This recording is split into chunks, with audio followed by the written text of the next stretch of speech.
Hello students, in previous video we have learned about uh, meristematic tissues. In this video lecture we will talk about permanent tissues. Now permanent tissues are the tissues in which there is no division, they lose their ability to divide, ability of division, and therefore they are called permanent tissues. Now these permanent tissues are of two types, simple permanent tissues and complex permanent tissues.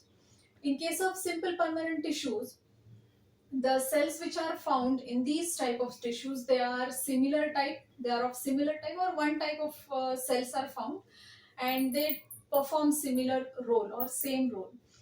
Whereas in case of complex permanent tissue, there are number of tissues or number of cells are found, different types of cells are involved in the complex permanent tissues, and no doubt they are doing same kind of function. Now, the simple permanent tissue, as I told you, only one type of cells are found. They are doing similar function. Now, these may be dead or living. So, the cells are either dead or living. Now, in simple permanent tissues, there are three types of tissues found: parenchyma tissue, collenchyma tissue, and sclerenchyma tissue. Now, in case we'll talk about parenchyma first. Parenchyma tissues are uh, present in which the cells are thin walled, they are isodiametric, or they could be round in shape, their shape could be oval or polygonal or elongated. So the cells vary in their shape. Then the cell wall which is present, it is composed of cellulose material. Then these cells are living with prominent nucleus. So nucleus is prominent in these cells and the vacuole is large in size. So in this diagram you can see the intercellular spaces are also found. These are intercellular spaces, and these cells, they are not much compactly arranged. So compact arrangement is not seen. They have intercellular spaces in between. There is cell wall, there is vacuole, large sized vacuole you can see here, and also there is nucleus. So this is a parenchyma tissue. Now remaining points we'll see. These cells are with intercellular spaces as it is shown in this diagram also. The cells are connected with plasmodesmata.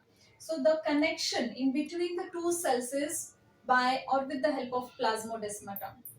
So we'll talk about it later in next video about the plasmodesmata, how the intercellular connection or transportation can occur with the help of this plasmodesmata. Now, the very important thing about these parenchyma tissue is they are distributed in all parts of the plants. This is very important point. That is, the distribution of parenchyma tissue is all over the plant. Now, importantly, they store food, water, and they also help in gaseous exchange. So, storage of water, storage of food, and gaseous exchange. These are some of the important functions of the tissue. And also, they increase buoyancy and they perform photosynthesis. So, what is the how this buoyancy help for the plant? They help in the help to float on the water. So this is the buoyancy which helps the plant to float on the water.